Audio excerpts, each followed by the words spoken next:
Olá, tudo bem? Eu sou a Gislaine Espanholo e este é mais um episódio do seu Podnext. Meu entrevistado de hoje é advogado, empresário e corretor de imóveis. Filiado ao Partido Progressistas desde 2006. Foi vice-prefeito de Ribeirão Preto durante a gestão 2021-2024, período em que também acumulou a função de secretário municipal de Planejamento e Desenvolvimento Urbano.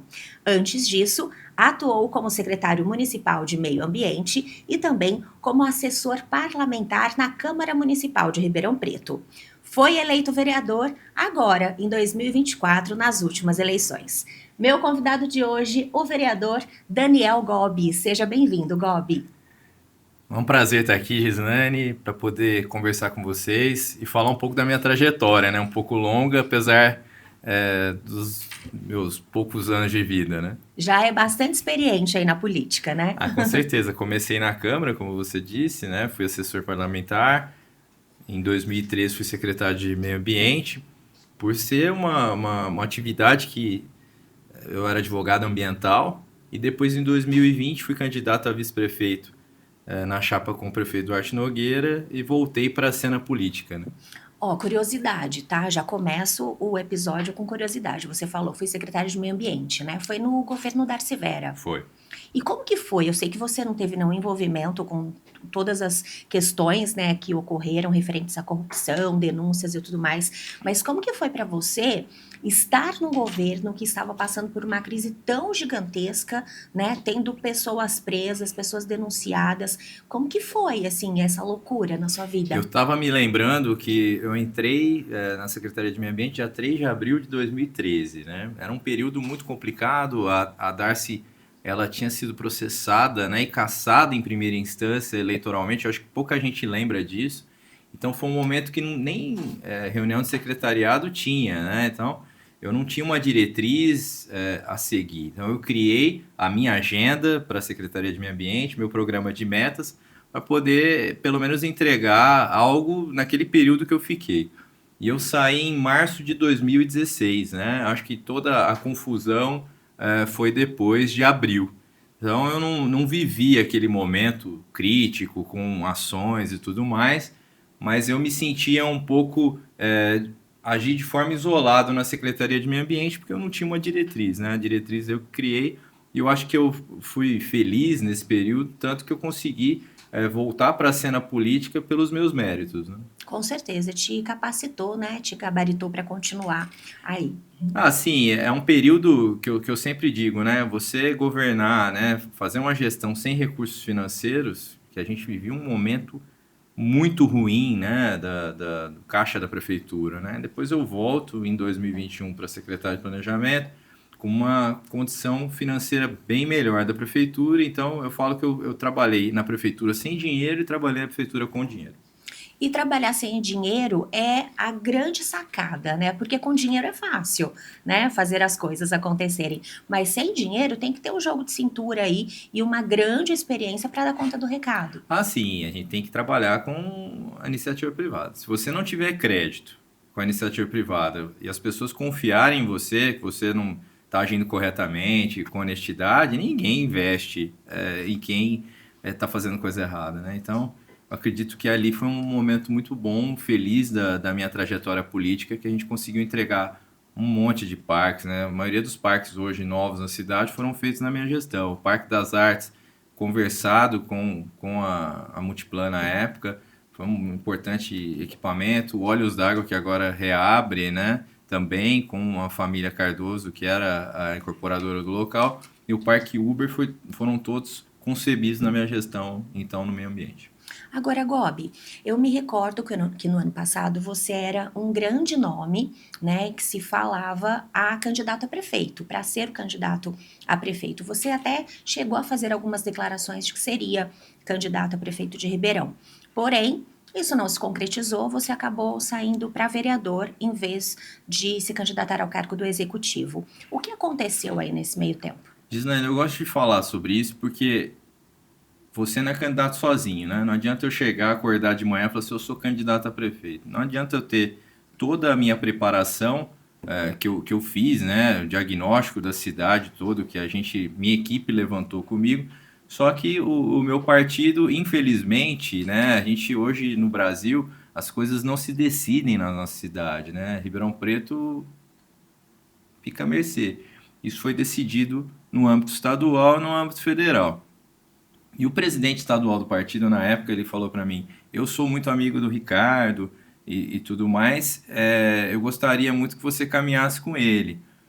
E eu disse: eu sou candidato a prefeito. Então ele só me deu um caminho: ou o prefeito Duarte Nogueira te apoia, ou você não será candidato a prefeito. Então não foi uma escolha minha, foi uma escolha do partido e eu tive que aceitar na época porque a gente perdeu o controle partidário, né? Eu gosto de dizer isso porque às vezes as pessoas falam assim: ah, você se vendeu para o outro candidato. Não me vendi. Na verdade foi uma ordem do partido e a gente não já tinha passado o período da janela e o prefeito Duarte Nogueira escolheu, na época, lançar o secretário da Casa Civil, Alessandro Irato, que deu no que deu, né? Depois teve que desistir, idas e vindas, né? Depois entrou o candidato André Trindade, do União Brasil. Até poderia acontecer de eu ser o candidato lá na frente, mas na política a gente tem que tomar a decisão correta. Essa história de ser candidato, depois retirar, eu acho que isso marcou a eleição para prefeito. Você e quem está nos assistindo pode perceber que eu vejo a candidatura do Marco Aurélio como uma anti-Ricardo Silva. Eu não enxergo que o povo de Ribeirão Preto votou em massa no Marco, mas na verdade queria uma alternativa para disputar o poder. E por isso, quem tivesse melhor posicionado na época teria a chance de ir para o segundo turno e ganhar a eleição. E a gente foi 600 e poucos votos. 687 votos apenas. Mas apoiei o Ricardo, eu sou um homem de compromissos. Ah, tô na chapa, tô na coligação, apoiei o Ricardo nessa luta, não tinha nenhuma relação com os outros candidatos, mas eu não me retirei da campanha porque quis, foi porque teve uma ordem partidária. Certo.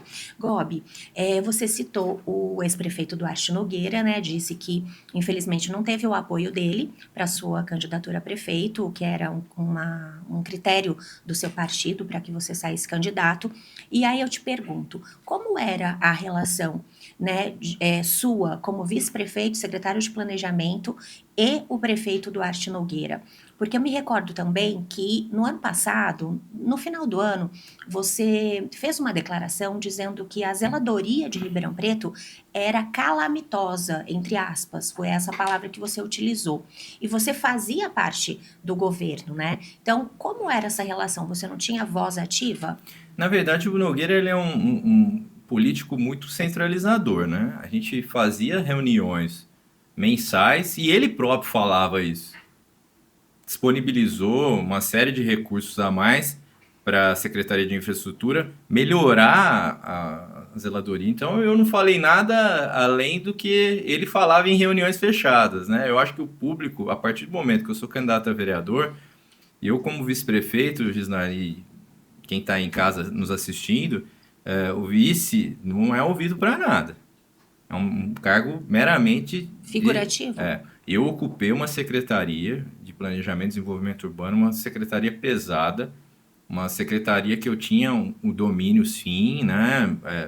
Não fomos tão felizes na questão habitacional porque não foi disponibilizado pelo secretário de governo na época verbas para a gente poder efetivamente realizar o trabalho na íntegra, mas eu vejo o prefeito Duarte Nogueira como o principal responsável por tudo que aconteceu na cidade, né? Então, hoje eu sou vereador, tenho mandato, tenho obrigação de falar que realmente a zeladoria estava calamitosa, ainda está melhorando um pouco. Eu faço até um elogio público à secretária Juliana Elgal, que eu estou vendo os esforços dela, mas tem muita coisa para melhorar na cidade.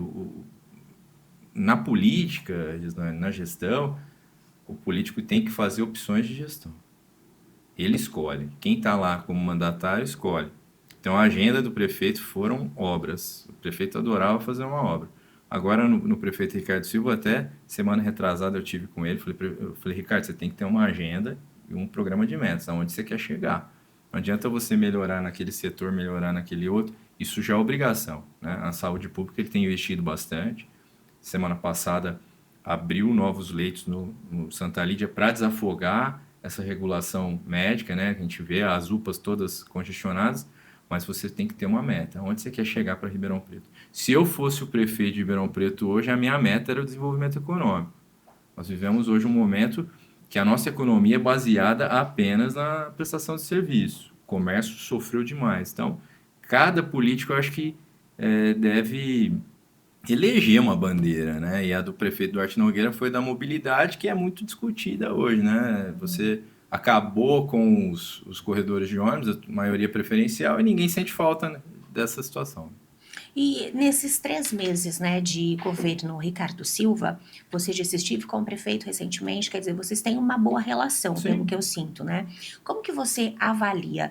Porque dizem que a gente conhece um governo a partir do momento das atitudes que ele toma nos primeiros 6 meses, né? Dali para frente é só uma continuidade. Nesses 3 primeiros meses já dá para fazer uma avaliação de como está o governo? Eu acredito o seguinte, né? Vamos passar 100 dias, né, agora, né?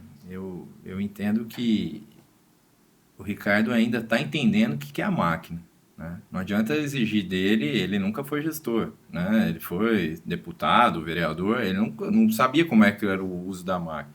Se eu fosse prefeito hoje, é que vocês poderiam exigir de mim, que eu fui secretário 2 vezes, conheço bem a máquina.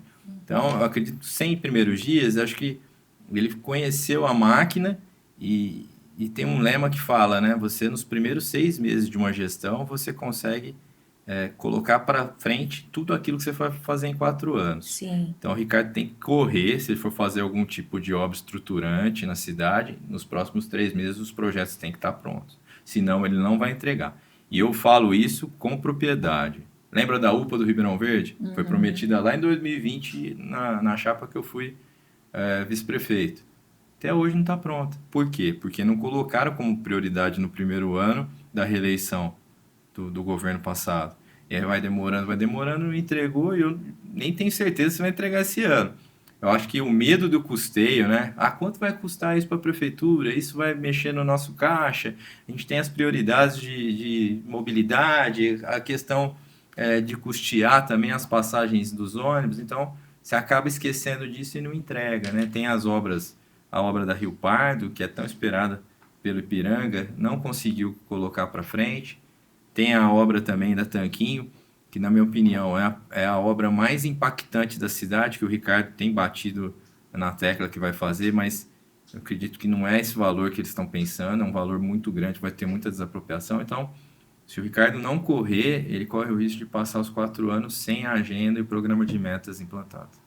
Você deu uma entrevista na época do governo Duarte Nogueira dizendo que era favorável à transferência da sede administrativa, prefeitura, do centro para o Jardim Independência, lá na Pascoal Inec, né? O que é uma grande polêmica até hoje, né? Com o governo Ricardo. Você mesmo disse, assumindo. eu era. Então, E eu vou explicar o é isso que motivo. eu queria saber, se você mudou de ideia, porque eu penso assim, mudar de ideia não é nenhum problema, né? A gente cresce, né, com a mudança de ideia. Se Não. todo mundo tivesse o mesmo pensamento, não teria um Islane, crescimento aí. eu não Então, eu queria mudei. saber o seu Eu não posicionamento mudei agora. de ideia. O que acontece é o seguinte, quando foi projetado aquele centro administrativo, foi numa outra época, e o found, né, que a gente fala, da onde você vai tirar o valor que vai ser investido naquele local, era um. E esse eram a venda das áreas públicas que estão aí a Deus dará na prefeitura. Infelizmente, não foi levantado o valor para fazer aquela obra. No primeiro momento, quando o Nogueira coloca um financiamento de 90 milhões para cobrir aquela obra, eu já não era a favor. E vou te falar, não vai ter um secretário que vem aqui, se você quiser ouvir, da gestão passada, que vai confirmar isso. Mas eu te conto dos bastidores, não tinha um que era favorável. Não tinha nenhum secretário de Duarte Nogueira era favorável. Se tivesse, era o secretário de governo, mas também se mantinha meio contrariado por colocar um financiamento para fazer um centro administrativo daquele tamanho. Que, na minha opinião, ele está muito grande, ainda tem muitos funcionários públicos em home office, então eu acredito que não era a hora de fazer aquela obra. Se tivesse o fundo dessas áreas públicas, fosse para desenvolver aquela região da cidade, né? Eu sou muito eu gosto muito de urbanismo, né? Não é à toa que fui secretário de Planejamento e Desenvolvimento Urbano. Eu acredito que tem aquele vazio urbano da Fundação Educandário, mas com financiamento, no momento que a gente tem outras prioridades na cidade, eu sou totalmente contrário. Ok. Eu quero saber agora do seu governo como vereador, né? É bem diferente o poder executivo do legislativo. Como está sendo para você esse início de mandato, né? À frente aí da Câmara Municipal, como está sendo esse trabalho?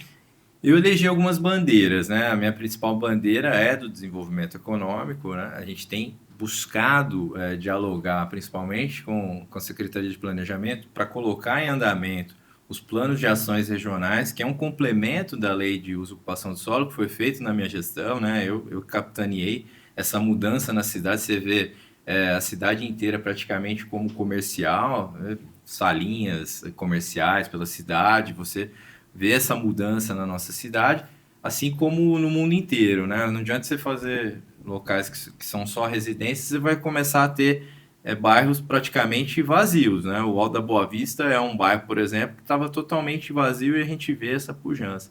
Então a gente tem buscado essa questão. Eu já propus para o prefeito Ricardo Silva, via indicação, para usar parte dos recursos que estavam alocados lá no centro administrativo para fazer um distrito industrial. A gente acredita que Ribeirão Preto possa avançar nesse caminho, porque hoje o nosso distrito industrial ele foi feito para pequenas empresas. Uma grande empresa que precisa de uma área grande ali não é possível. Então, faz uma desapropriação, traz um novo distrito industrial. Com certeza, Ribeirão Preto tem potencial. Nós estamos numa região logística do nosso estado fantástica que a gente pode melhorar, né? Não ficar dependendo só da prestação de serviço. Nosso comércio foi combalido, não só pela pandemia, mas também pela execuções de obra.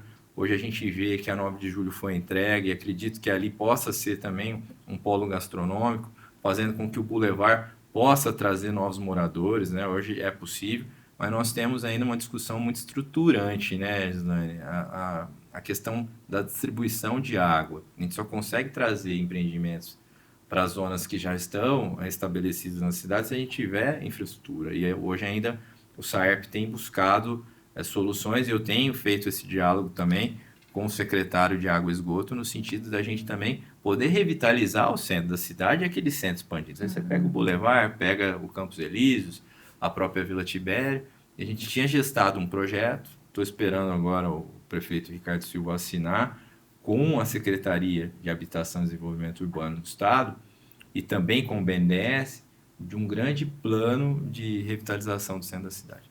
Temos também a bandeira do autismo. No meio da campanha eleitoral, tive contato com as mães atípicas e é um problema muito sério, não só da nossa rede pública de ensino e saúde, mas também da nossa rede privada de ensino. Ocorreu um aumento exponencial de neurodivergentes, né? Então a gente precisa ter um apoio tanto da rede pública quanto da rede privada. Então é uma bandeira também que estou trabalhando e estou numa bandeira Antes de você falar a próxima bandeira, que é a mais impactante. você inclusive é autor do projeto de lei que institui o programa de inclusão, né, Sim, das pessoas estou com aguardando a transtorno. sanção, ainda não foi sancionado, espero que o prefeito sancione. A gente tem lutado muito por um centro de referência, né, para o autismo, para os neurodivergentes. Você já vê em São Paulo, o prefeito Ricardo Nunes já inaugurou, lá em Sorocaba o prefeito Manga está em construção e a bandeira da PPP da iluminação. A gente percebe que a nossa região Não fala da inteira... PPP ainda não. Calma, calma. Ele tá com pressa, gente. Deixa eu entender um pouquinho mais sobre esse programa de inclusão do transtorno do espectro autista, porque eu penso que é um tema muito relevante, como você falou. A gente vê os registros, né, de pessoas com TEA aumentarem cada vez mais, não só em crianças como em adultos, e nós não temos uma rede de apoio suficiente. Então, de que forma esse programa ajudaria, né, essas famílias que têm pessoas com TEA? Sempre que eu falo desse projeto de lei, eu falo que é um pontapé inicial para que a gente faça a inclusão melhorar na nossa rede, principalmente na rede pública. Gislaine, para você ter o diagnóstico, né, e ser laudado, e assim o poder público colocar algum tipo de apoio, você precisa de um neurologista que faça o laudo. Nós estamos com falta na nossa rede pública de saúde. Não Então, temos não neurologista temos, não temos. Então, a suficiente. gente não tem um número exato hoje de quantos estudantes precisam de apoio na nossa rede pública de educação. Temos cerca de 1.200 laudados, mas esse número pode ser muito maior. E eu entendo que o poder público ele vai ter que fazer um investimento muito alto para ter esse apoio. Então, a gente está instituindo o programa, principalmente baseado na Secretaria de Educação, que ele possa disponibilizar alguns profissionais para isso. O prefeito, se não me engano, vai contratar 148 apoios agora. Não é o suficiente, mas é pelo menos o pontapé inicial para que a gente possa ter uma mudança na rede pública de educação. Eu entendo, já conversei isso com o prefeito, ele mandou o aumento dos funcionários públicos, mas ele está no limite que ele pode perder o CAPAG, né, que é o índice de investimento. Então, a gente tem que ter calma nesse momento, mas ele deve criar também a Secretaria de Apoio à Deficiência, né? Então, a política pública já está sendo feita. Acho que não adianta a gente exigir nesse primeiro ano que todos que precisam de apoio efetivamente vão ter, mas já é um começo para de fato iniciar uma política pública para quem tem o espectro autista, né? Não esquecendo dos neurodivergentes, né? Tem outros tipos de deficiência. Ricardo Silva herdou uma situação financeira complicada? Eu não entendo que é uma situação financeira complicada, já é uma situação lá de trás, né? A gente tem um problema muito sério em Ribeirão Preto, que é o Instituto de Previdência dos Municipários, né? O E a IPM. gente não vai conseguir resolver a curto prazo esse déficit, né? A gente acredita que nesse ano a prefeitura deva fazer um aporte de 500 milhões de reais. Imagina. Você fala assim, o orçamento é de 5.300. Colocar 500 milhões ali é muito, é muito. É muito porque você já tem os 25% da educação, você, pela lei, né, você tem que colocar. Você tem os 15 da saúde, que já são 38. Você tem 150 milhões de amortização desses financiamentos todos. Aí vai somando. Aí você tem mais 80 milhões de apoio a toda essa rede de ônibus na cidade. A capacidade de investimento é baixa. Então eu digo que o prefeito, se ele quiser atacar de fato, e eu estou ali na Câmara, Gisane, já que eu escolhi ser vereador, deixei aquele meu sonho de ser prefeito para depois, eu quero o bem da minha cidade. Então ele vai ter que fazer financiamentos, novos financiamentos, não vai ter como fugir disso, para poder continuar a luta de melhorar a nossa cidade, né? Certo, a gente vai falar sobre a PPP da iluminação pública daqui a pouquinho. Mas antes disso, só para a gente não perder aí o time da conversa, você é presidente da Comissão de Assuntos Metropolitanos na Câmara. Eu queria entender como que é o trabalho dessa comissão, porque a gente tem a região metropolitana, que tem como presidente o próprio prefeito Ricardo Silva, né? Tem como presidente do parlamento da região metropolitana o vereador Maurício Gasparini, e agora, dentro da Câmara Municipal também, esta comissão de assuntos metropolitanos. Que tipo de trabalho é desenvolvido? A região metropolitana é que nem o aeroporto internacional, né? Quando a gente fala do aeroporto, ninguém acredita mais, mas enfim, hoje ele está em obras lá. O que vai fazer o aeroporto funcionar é a demanda. Não adianta, se não tiver demanda para poder voar lá para a Argentina, para o Chile, porque a nossa pista não vai mais que isso, né? Ela pode fazer uma conexão ali no Nordeste para você ir para a Europa, por exemplo, e para ir para os Estados Unidos. Não vai ser um aeroporto tão pujante. E a gente tem que falar a verdade para a população, né? O aeroporto de cargas até hoje não é uma realidade, porque tinha uma concessão para a TEAD que venceu no final do ano passado. Então, a Voa São Paulo, em tese, agora ela pode operar cargas no aeroporto Leite Lopes. Por que eu estou falando disso?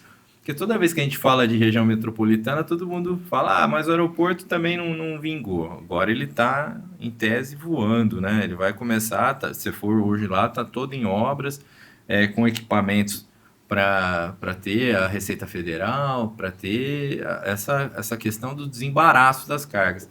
A região metropolitana foi prometido pelo governador que ela ia ser, de fato, institucionalizada nesse ano. E, por exemplo, se o Tarcísio vier para a reeleição e não...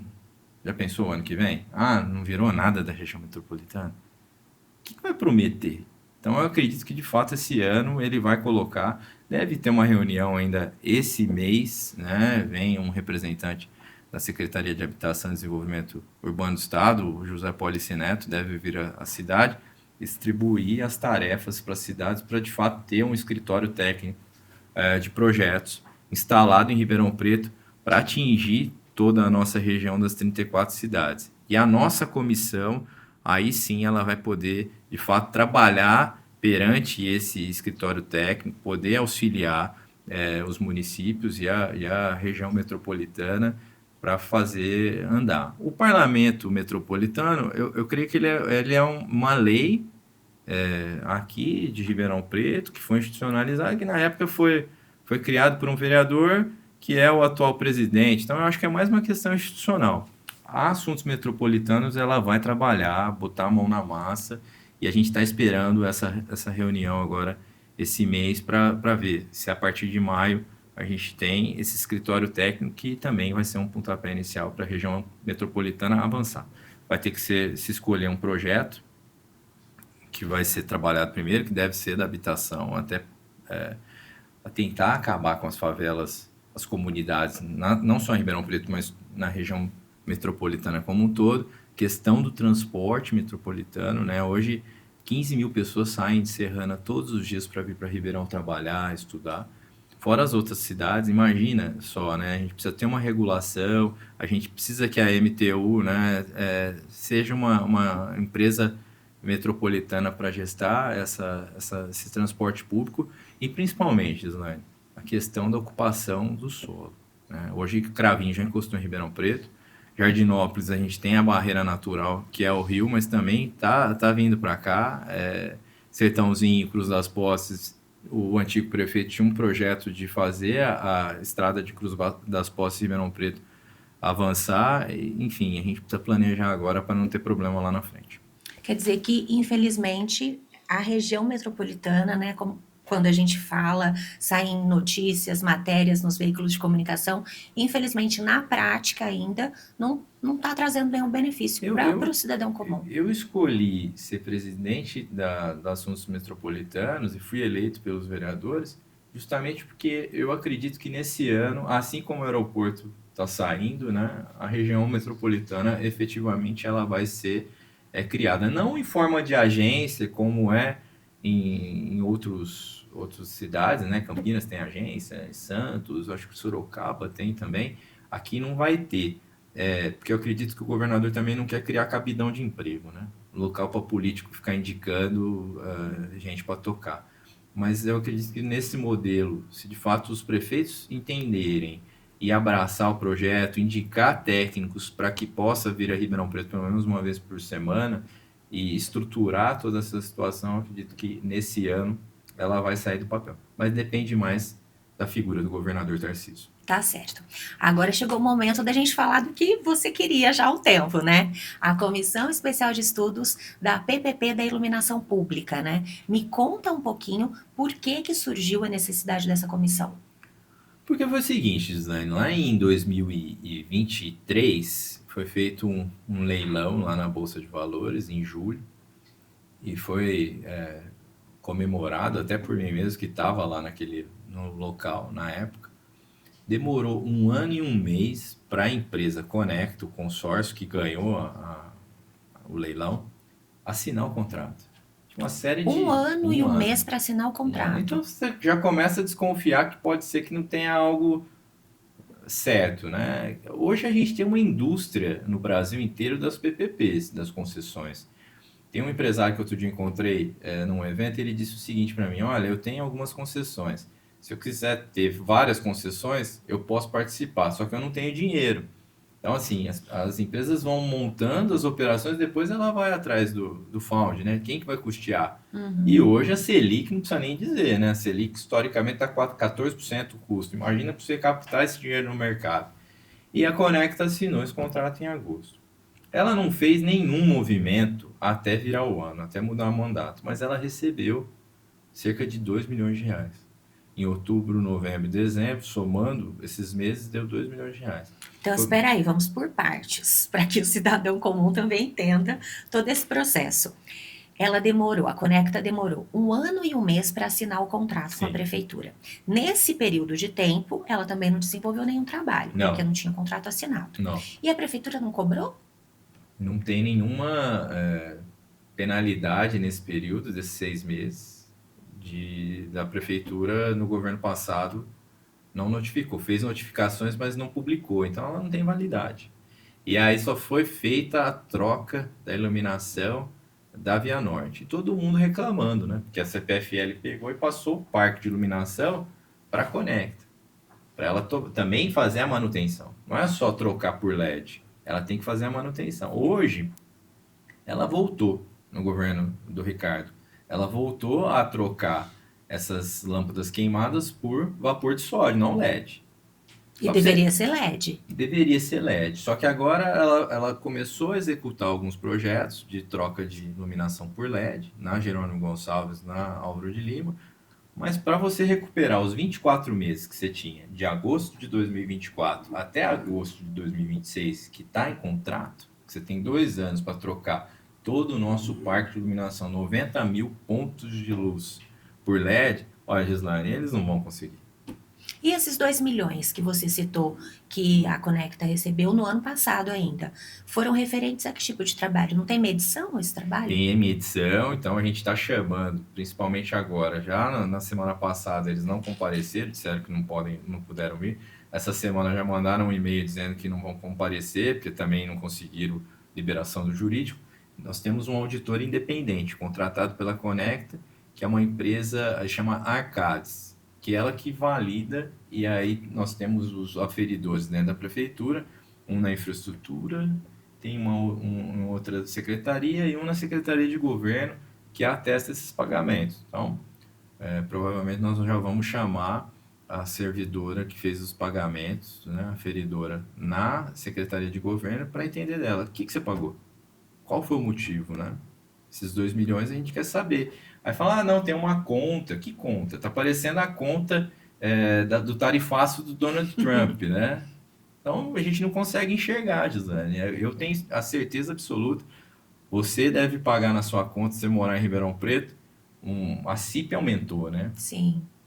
Quem tem R$ 900 de conta de energia acaba pagando cerca de R$ 90. É um absurdo. Uhum.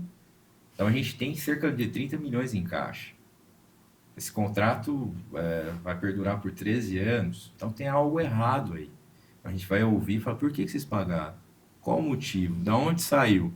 Eu quero saber, né? Se me provar que esses 2 milhões foram legais, mas tem certeza que não tem problema aí. E a Você, gente vai trabalhar nesse sentido, oficiando o Tribunal de Contas, oficiando o Ministério Público para que tome providências.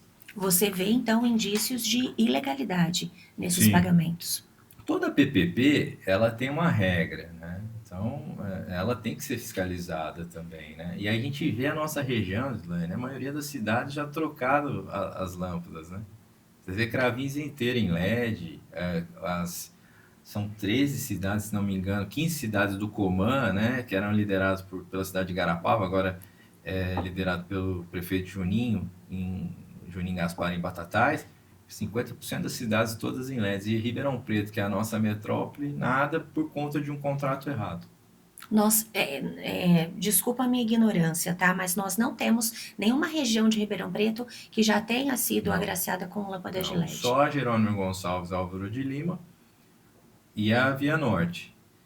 Tem, segundo a Secretaria de Infraestrutura, 1.200 projetos aprovados, porque a Conecta ela não pode ir lá e trocar, ela tem que aprovar pela PPP dentro da Secretaria de Infraestrutura, onde ela pode executar isso. Enfim, ela vai ter que contratar muitas equipes para poder cumprir o contrato de 24 meses de troca do parque inteiro. Por que isso? É arrecadado por mês mais ou menos 7 milhões de reais da Da CIP. CIP. 1 milhão e 43, se ela estivesse trabalhando direitinho, iria para ela, todos os meses. 2 a 3 milhões iria para a CPFL. A gente fez essa pergunta, até agora não foi respondida pela administração, porque ela tem um prazo legal. E o restante fica lá em caixa. Será que justifica a gente ter uma CIP tão elevada, num momento econômico da nossa cidade, do nosso país tão difícil? Então a gente tem que avançar na PPP da iluminação, né? Você tem que trocar por LED, por quê? Porque o consumo é menor, a conta de luz da CPFL é baixa, você tem um retorno para o município, né? E será que, por que a gente vai ficar pagando, né, nós como cidadãos, pagando tanto na CIP para nada?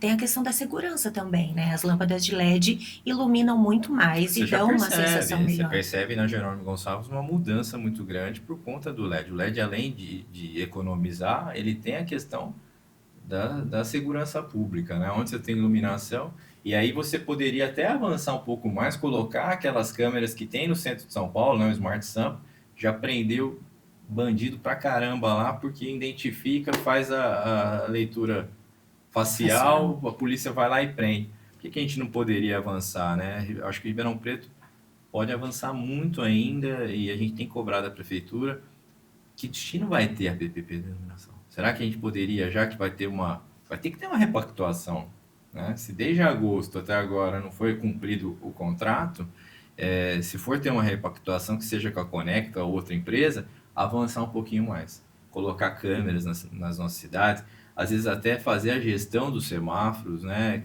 Que a gente tem sofrido muito com o roubo de fios na nossa cidade, né? Então a gente poderia, já que a Conecta vai tomar conta de tudo nas praças, se tiver roubo de fios, a Conecta tem que Repor. repor com o recurso que ela recebe todos os meses. Gobi, você citou várias vezes a questão da CIP, né? Você acredita que seja possível diminuir essa contribuição para o cidadão? Eu acredito que se a gente fizer a conta e ver que está arrecadando a mais e não tem motivo para isso, se a gente for fazer uma PPP que de fato troque as 90 mil lâmpadas e que faça essa manutenção por 13 anos, não tem motivo para a gente usar a CIP, né? Ah, tudo bem, a rodovia Bonfim Paulista, Ribeirão Preto pode ser iluminada com a CIP? Pode, mas tem questões pontuais que a gente já tem em caixa, né? Se a gente arrecadou 7 milhões durante esse período, pagou 2 milhões no ano passado só, 7 milhões todos os meses. Esse ano também, pelo que eu tenho de informação, a prefeitura fez pagamentos para a Conecta pela troca das lâmpadas queimadas e agora deve efetivar essas LEDs que ela está trocando, mas vai sobrar dinheiro, né? Então a gente poderia atacar onde não está coberto pela PPP da iluminação, a gente poderia discutir sim, baixar essa CIP.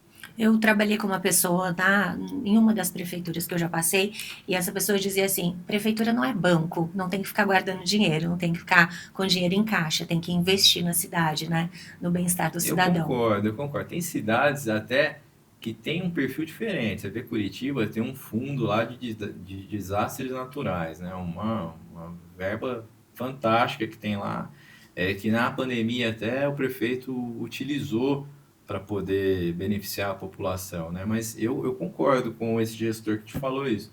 A prefeitura não é banco, também não precisa ficar endividando tanto para não ter dinheiro para pagar salário de servidor e pagar os fornecedores, né? Mas eu acredito que a CIP, a função dela está deturpada. Se ela está arrecadando mais do que a gente precisa, tem que passar para o cidadão baixar essa CIP, ó, fizemos um cálculo errado. E agora está no momento que, pela legislação, todo ano tem que fazer a majoração, né? E está na mão do Ricardo. O Ricardo ainda não decidiu se vai aumentar ou não. Na minha opinião, ele deveria, no mínimo, manter ou baixar a CIP. Vamos aguardar as cenas dos próximos capítulos, então.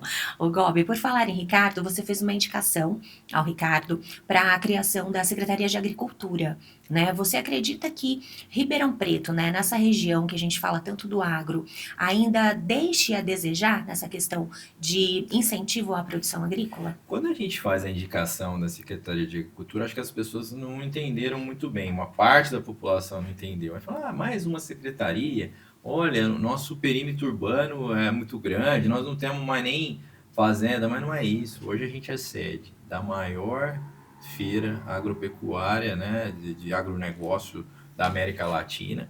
Esse ano promete ser maior ainda. A gente tem um centro de formação, já temos até faculdade, né? Universidade de formação baseada no agronegócio. Você pode gerar com essa Secretaria de Agricultura, voltar a ter outras feiras, né? A gente tem equipamentos aí, por exemplo, o nosso parque de exposições, tem que ser feito alguma coisa com aquilo lá, né? O prefeito já manifestou que pode fazer uma PPP do Parque Permanente de Exposições, então a gente não está falando só de apoio ao agricultor, né? A gente está falando de uma coisa muito maior, de poder formar pessoas para trabalhar no agronegócio, porque afinal de contas o agronegócio é a base da nossa economia no Brasil. 40, 50% do nosso PIB hoje vem do agronegócio, né? Nesse momento de guerra comercial, a gente tem certeza que o Brasil vai ser beneficiado no momento, né? Porque se os Estados Unidos penaliza a China vai vir comprar aqui, né? Então eu acredito que é hora da gente criar essa Secretaria de Agricultura. Se não for criar, pelo menos juntar no meio ambiente, agricultura e meio ambiente e ter uma política pública, né? Porque a agricultura ela não ia só envolver a agricultura em si, né? Mas hoje, por exemplo, o centro de eventos do Ribeirão Shopping são 36 shows esse ano. O nosso parque permanente, se ele for reformulado, também. Então a gente pode trazer todo esse circuito para o turismo também, né? Hoje os nossos hotéis nos finais de semana ficam com 80% de ocupação, né? Então a gente tem uma cadeia, o polo cervejeiro, né?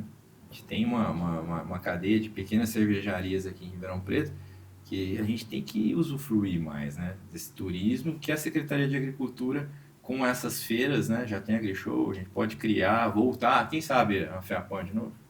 Nós precisamos criar coisas para girar a nossa economia, não ficar nessa mesmice que a gente está hoje. Quer dizer, são todas questões, áreas, né, que estão interligadas, mas acabam contribuindo para o desenvolvimento econômico. Com certeza. Eu, inclusive, esses dias entrevistei a Maria Eugênia Bife, secretária de Cultura aqui de Ribeirão Preto, e fiquei chocada quando ela me disse que Ribeirão não é MIT, município de interesse turístico. Tem tudo para ser. Tem tudo para ser. A gente tem cidades menores que tem algumas atrações, sim. Mas aqui a gente tem tudo para isso, né? Você passa ali na Mauro de Biar, você vai olhando os hotéis todos lotados. Você percebe, foi lançado um empreendimento na semana retrasada, imobiliário, focado em locação de curto espaço. Vendido num dia, Gislaine. Por quê? Porque Ribeirão tem essa vocação para o turismo de negócio. Hoje em São Paulo, não só os hotéis que são utilizados para isso, mas também, né, essas plataformas, né? E aqui em Ribeirão não é diferente. A gente pode evoluir muito e a Maria Eugênia tem razão. A gente não emite, não sei por quê. Eu acho que nós não tivemos alguém para empurrar nesse caminho e poder receber verba nesse sentido. Vamos torcer para dar certo agora, né? Vamos, a gente tem que ser otimista. É que nem eu falo, né? Que nem eu citei já na entrevista. Quando você fala do aeroporto internacional, ninguém acredita mais, né? Desde a época lá dos prefeitos, lá de trás. E ele está em construção. Se ele vai rodar perfeito, a gente só vai saber se tiver demanda. Hoje a gente tem a questão da Voipés, né? Que é uma realidade na cidade. Precisa ver quem que vai encampar esses voos ou se ela vai voltar a voar. Mas a gente não pode ser refém de uma só companhia, né? E o aeroporto, o AgriShow, a região metropolitana, um novo distrito industrial, isso tudo pode fazer com que a gente siga no caminho do desenvolvimento econômico e a gente chegar na cidade que a gente quer. Tá certo, Gobi. Muito obrigada pela sua participação aqui conosco hoje. Parabéns pelo trabalho que você vem desenvolvendo agora no Legislativo. E eu quero que você saiba que quando tiver novidade, volte aqui para nos contar. Principalmente sobre essa questão da PPP da iluminação pública, porque acredito que seja de interesse de todos os cidadãos que residem aqui em Ribeirão Preto. Muito obrigado pelo convite. É sempre um prazer poder estar divulgando o nosso trabalho, né? E pode ter certeza que eu vou entrar em contato contigo para a gente poder falar com a sua audiência. Muito obrigado. Obrigada. E assim nós finalizamos mais um episódio do seu Podnext. Lembrando que todos os episódios estão disponíveis tanto no YouTube quanto no Spotify. Se você quiser assistir, vai lá no YouTube. Se estiver lá no seu carro, indo para o trabalho, vai ouvindo o Podnext para você ficar bem informado, tá bom? Tchau, tchau, gente, e até a próxima.